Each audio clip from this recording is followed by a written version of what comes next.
Hello everybody, welcome back to the workshop. In this video we're going to take another look at another fundamental scroll, the penny scroll. Now I've heard this scroll being called by many different names, a half penny scroll, a ha penny scroll, a penny scroll. We're going to stick with something simple and we're just going to call this a penny scroll. If you know the correct definition for this scroll, you can comment it down below in the comment section. So the very first step in this is it's very similar to a snub end scroll. We need to get some material upsetted on the end of the bar.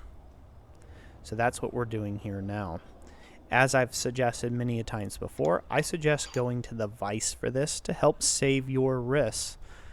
It really can be a lifesaver to take and go to the vise and not have all these hammer strokes going into your offhand wrist. Plus, it upsets the material more rapidly for both the snub end scroll, as you can see, and the penny scroll.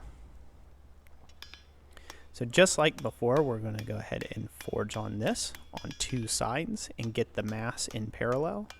And then we are going to knock off that corner. As you can see, we're working that corner off. And then we're going to work on the top part as well. Really what we're doing is we're just rounding this off. The big principal difference between a penny scroll and a snub scroll is where you're going to stop it. And then also the look as you look at the scroll on the edgeways profile. I hope that'll make sense here in a little bit. But a snub end scroll would basically stop at like what you see it here, and you would start rolling it up. A penny scroll, however, we are going to take that a whole step further.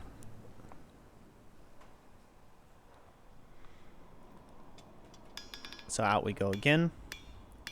We're going to keep our hammer blows nice and consistent, and we are going to thin out this material on the end to about the thickness of a penny.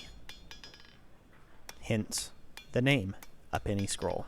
And it'll be about the size of a penny as well. We're going to smooth this up and start tapering into there, into our shoulder there. As you're probably seeing, there you go. There's the end of that penny scroll.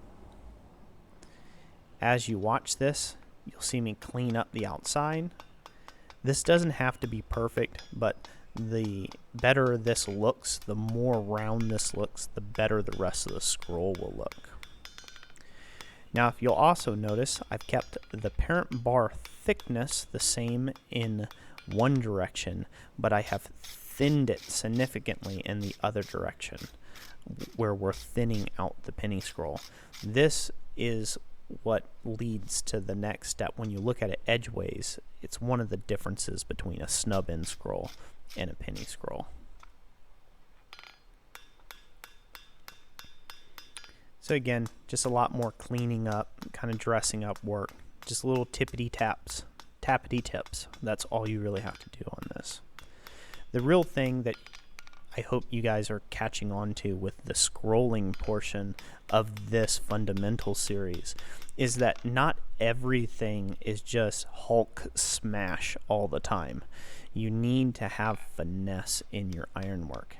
You can see I'm just barely tippity tapping this thing. If I could grab a hold of this with my bare hands and manipulate it, I would. There really isn't any need in actually hammering it. We're just using the hammer to form, not forge.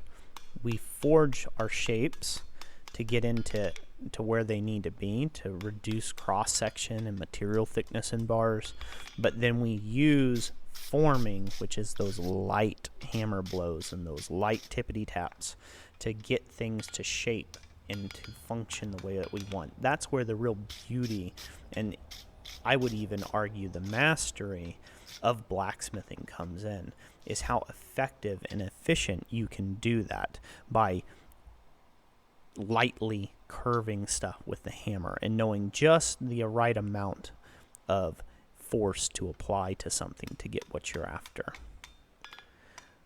So just like in all other scroll work, every successive heat we are going to make sure that we get longer heats each and every time to allow that arc to help curve itself. Heat control is critical with scroll work because it's going to bend the most readily wherever the hottest portion of the bar is. So therefore, if you let it get really good and hot out towards the end, but where you're trying to bend it is cold, it's going to bend opposite of the way you're hammering out where it's hot. So you're going to develop a flat spot.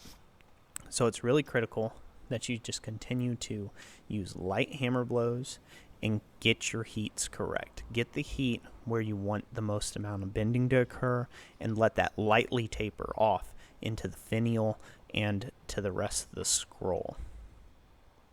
So now we'll just wop this thing off, just like we've done before.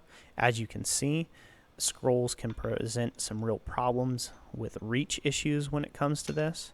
So a lot of times you may have to saw these off if you get too big of a scroll where it's too big for your hot cut hardy to cut to center like that. You may just end up deciding to saw them off at a later date or something like that. We'll brush and prep our bar for the next scroll, and then we'll go play fetch to get this penny scroll picked up off the ground.